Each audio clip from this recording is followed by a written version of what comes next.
Welcome to Money Matters with Greg, where we dive into the money conversations shaping your life. From investments to estate planning, insurance to taxes, we cover it all with a fresh perspective. Join Greg and his guests each week to get inspired and take control of your financial future. Let's get started. Securities and investment advisory services offered through LPL Financial, a registered investment advisor. Member FINRA SIPC.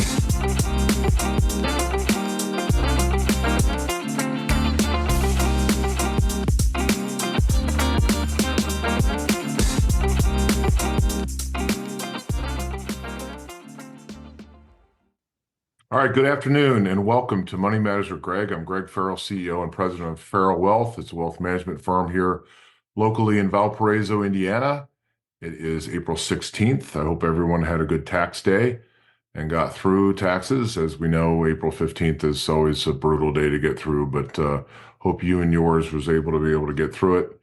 And as we talk about Money Matters with Greg here, as the show is really anything to do with money. So we know that obviously with tax day and how things have gone, recently, and the future of taxation, we'll see about all the permanent tax cuts and if they get instituted here in the future. But just letting you know that we feel for you, and hopefully you were able to minimize your taxes and get everything filed the way you needed to. We are financial advisors and run a wealth management firm here in Valparaiso.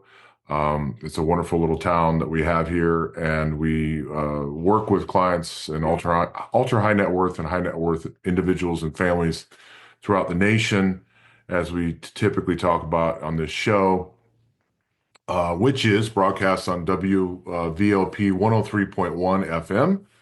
As well as anywhere you pod, Spotify, Apple, you name it, YouTube podcasts as well. And then we do a video as well on our YouTube channel. So I hope you're able to check it out. We typically talk about money and how it weaves in and out of your life and how we can help out to add some value to your days of investing and savings across the board. Our broker-dealer is LPL Financial. It's the largest independent financial broker-dealer, one of the largest independent broker-dealers out there. And, of course, they are our compliance department. So I would be remiss if I didn't mention that the opinions voiced in this podcast are for general information only and not intended to provide specific advice or recommendations for any individual. To determine which strategies or investments may suit you, consult the appropriate qualified professional before deciding. So with that being said, I'd like to kind of go into what happened last week. It was crazy. It was nuts. It was one of the most volatile since World War II. With the tax cuts coming in on April 2nd, and the historic two-day move that was April 3rd and April 4th, which is last Thursday and last Friday. The S&P dropped 1.6% on Tuesday, April 8th, and then surged again on April 9th, 9.5% on Wednesday, April 9th. It's the biggest up day since 1950. And then fell 3.5 points on Thursday, April 10th, and then jumped another 1.8% on Friday. And the S&P ended up nearly 6% for the week, which is quite a ride. We talk about roller coasters in this world and in the investment world, and certainly it was just that. Wanted to talk about that, the markets, the effects of the market, and everything else. But I also wanted to mention, just quickly, I was very honored and lucky to be a part of Indiana University Kelley Business School's CFP Wealth Management program. Yesterday, I was able to speak to a great class that it gave me great confidence that the world is in good hands. They have 130 people in the program now in the CFP program there. And there's probably about 50 or 60 students, all in suits, all in business suits, number of different nationalities, ethnicities, just phenomenal, extremely intelligent group. And I was lucky enough to speak to them, and I just wanted to put out a shout out and a thanks to everyone there that day. It just was really, really rewarding, and I want to thank everyone. I'm looking forward to helping out as many of those kids as we can, as far as mentorship and some of the things that I know we can help with. That being said, what about the Wild Week? Let's go back to that. A roller coaster is not a technical term, but it is probably the best adjective to describe the price actions certainly for the week. So the S&P has swung from a low of 48.35 to a high of 54.81, and that is a 10% intra-week trading range that rivals the sharp price swings of back to March 2020 when we had to trade through a pandemic. So in talking to clients and talking to friends and everything else and looking for, anyone asking for advice from us, it's in my career, when I first started at the exchange of the Chicago Board of Options Exchange and trading in the options pits, I had to trade through a pharma basically crash. So my first pit that I traded in was Merck, and I traded the stock Merck. The name of the pit was basically the largest stock that drove that pit was the name of the pit. So you had the Chrysler pit, you had the American Online pit, you had the Amazon pit, you name it. So I traded Merck, and this is back when the administration was attacking pharma and basically telling pharmaceutical companies that they were bad, and they kept on dropping every day. So I was going through that as a very novice rookie trader. Then I had a devaluation of the peso with Uno Banco de Brazil that I had to navigate that. I had the dot-com boom, dot-com bust, up, down, crazy moves every single day. A number of elections for sure I had to trade through. Ultimately traded through the Great Recession and decided to start a financial advising business right in the middle of that. That was a great idea. And start the firm Farrell Wealth that is today. And but lived through that and then got through a pandemic. Oh yeah, got to say, nobody's ever traded through a pandemic. In the history of investing, we didn't even know what that was. So that was new, and then now we have a trade war. So it's great. It's just been super easy to be an advisor in these environments and trying to help people navigate these waters. And last week was up and down 10%. I mean, you literally have a retracement down to the bottom and a retracement up to the top, or a move to the top. And really, as the market sort of like resumes its decline, this area is kind of key for for any technicians looking at this, trying to figure out where, if we hold these spots.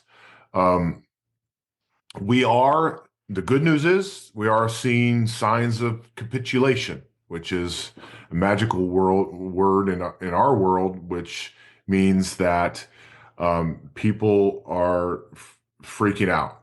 And so usually when that means is the volatility index, Chicago Board of Volatility Index, so CBOE volatility index, or the VIX, spikes from, a relative range of, let's say, 20, 22. It was just at 14. And it goes up to 30 during stress, 28, 30. It literally went to 60 last week, which is crazy.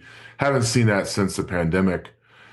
And bearish signs of put options being bought, hedges on stocks, calls being sold, like lots of different hedging, and just extremely, extremely negative. Now, that being said, we've really seen a lot of that all settle just recently, and just in the past few days. Even though we're retracing a little today, we were up yesterday morning And we're really seeing sort of the technical process in the market kind of heal itself, which is very, very healthy. This is a body that's had surgery that has been severe. It's been through trauma and it needs repair and time to repair itself.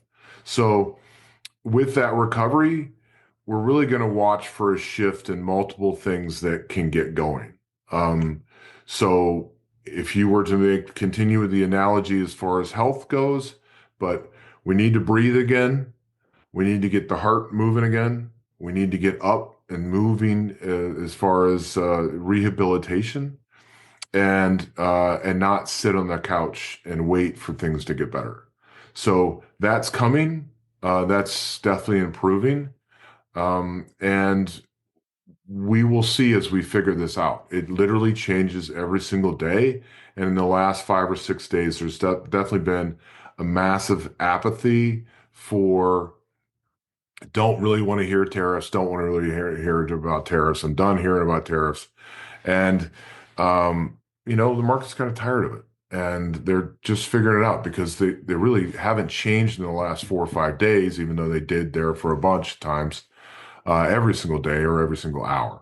So once the market knows what the rules are and how to play, and most businesses do this as well, for sure, they know how to fix themselves and then figure out, okay, look, that's the game plan.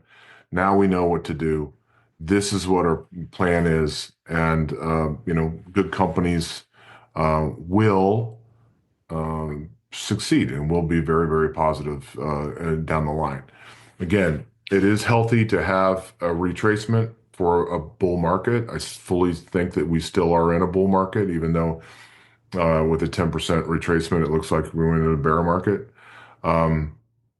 But some really good things to be able to be seen as far as that goes. The one thing I worry about is earnings. So banks kicked off earnings last week, and just about everyone else, we were thinking kind of two things. First was the numbers won't matter because the tariff headlines will dominate, and it is what it is. And then second, companies have so little visibility that they will give this vague guidance that, or give any guidance at all, because they're like, I don't know what the environment looks like because this is all new. We've never traded through a trade war. We've never done business through a trade war. So how are we supposed to know? So they basically just say, it is what it is. And the good companies step up and try to at least figure out something and give you some sort of guidance. But the expected earnings growth numbers for the first quarter really is going to be, they still have to be published. And I go back to the third and the fourth quarter of last year to really talk about, how we're kind of hesitant because things did soften. They softened well before Trump got in. Certainly, that was inherited. There was a lot of, I would say, there's a lot of government spending and there's a lot of government employment that was certainly propping up numbers as we find out now, that really affected GDP and have affected overall numbers as far as the economy. But we're going to see here as companies kind of figure it out. You really have to sort through what companies are saying and how they're affected because they don't necessarily know as well. So a lot of really certainty. I think we did a podcast, John Farrell and I, my brother and I did a podcast about we were certain about things being uncertain. And April 2nd certainly made that happen. So what are we talking about as far as our year-end target? Look, I'm still saying that we're going to be, our latest range, we're going to be up in 6,200s from where we are today. We're right around 5,300 or so in the S&P 500. Still positive as far as this all goes, even though it's going to be a drag on earnings, and even though the tariffs are going to be, concerning for multiple different places, It's not so much for others, and they're going to benefit really well. I mean, if you are in the wheelhouse of American made and American done already, you're already seeing companies take advantage of that. Their advertising campaigns have already seen, come about.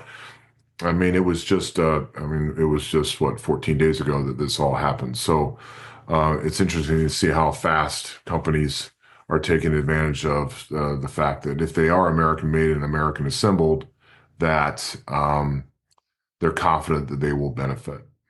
Um, that being said, uh, with earnings and going through earnings as far as, the uncertainty, valuations really aren't all that compelling. We're getting a small premium to kind of take risk associated with equities, but it's still not great. Is some value out there. There are some stock picks to pick, but it's going to be really tough. We always used to say in the trading world in the pits, when do I buy, or when do I cover? And it's kind of like catching a falling knife. If you grab it, you got to grab it somewhere. You're going to get bloodied, and it might drop lower. But back to all of the rules that we talk about and what our investment committee talks about and what I try to help people out every day when they ask questions about all this is you have your good names, you have your good companies, you're confident that those companies are going to be just fine, and you looking to shop at a discount. I mean, I don't like walking in a Neiman Marcus and paying full price. Nobody does, and not even looking to see what's on sale. So look to see what's on sale, see if any of those names are compelling, do your research and, invest wisely, invest prudently. So as far as the volatility goes, we've had some huge drawdowns. I don't necessarily see that changing. We don't necessarily see that changing. In the near future, we're seeing, we need some to repair the body of the market right now. We need some small up days. We don't need this up 9% in a day type crap. We just need some really nice, solid, healthy days of up 0.2, up 0.3, up 0.4, whatever it might be. So since the recent uh, bottom of 48.35 last Monday, that washout and sort of in conclusion here, that washout, that fear-driven, that waterfall decline was certainly abundant. And then following that sharp rally off the lows on Wednesday, when President Trump put a pause on high tariff rates, the risk-reward trade-off just doesn't look all that compelling right now. So several things are giving us a pause for sure, including the intensity of the trade war with China. We'll see how that all goes. The uncertainty about non-China tariffs and how those will land. We see those, and there's definitely, boxing gloves on with two massive economies. And then, we'll see. See if we retest lows, but we're definitely now seeing a range here that's going to be kind of stuck. So plugging along, picking and choosing, investing wisely, picking your spots, and then ultimately, for the long term, there's opportunity here. You really have to make sure that you are being very, very patient. If you're looking for conservative places to go, I mean, there are, when you look at the treasuries where they're paying, 4% or wherever they are now, those are certainly, encouraging signs that yields have not cracked. So that's, hanging in there. We'll see how that all goes. But for now, invest wisely, be calm, be patient, and hang in there. We're all in this together, and it has been a crazy April. So with that being said, the show's Money Matters with Greg. Greg Farrell, CEO and president of Farrell Wealth, a wealth management company here in Valpo, and we're broadcasting on WVLP 103.1 FM locally, and then also podcasting anywhere you pod. Spotify and Apple and you name it, and where we are. If you need anything, you have any questions about what we do, just email me at greg@farrellwealth.com. It's like Will Ferrell as far as pronunciation, but he spells it wrong. It's FARRALLWEALTH.com. That's FARRALLWEALTH.com. So greg@farrellwealth.